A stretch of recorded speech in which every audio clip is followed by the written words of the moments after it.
लोकांच्या अडीअडचणी निर्माण केलेल्या आहेत, ज्याच्यामध्ये जिती आणि निगडे ऐच्छिक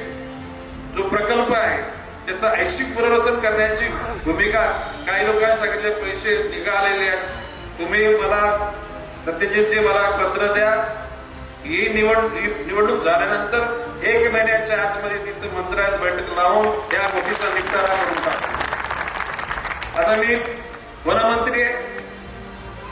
या ठिकाणी शेतीमध्ये डुकरं जातात, वांदरं जातात, माकडं जातात, तर सांगितलं गेले लोकांना नुकसान भरपाई लवकर मिळत नाही, मला अर्ज द्या, इथल्या DFOला RFOला तुमच्याशीच मी कनेक्ट करून देतो, ज्या ज्या शेतकऱ्यांचे प्रश्न असतील ते 7/12च्या उतारावर तलाठी आला नाही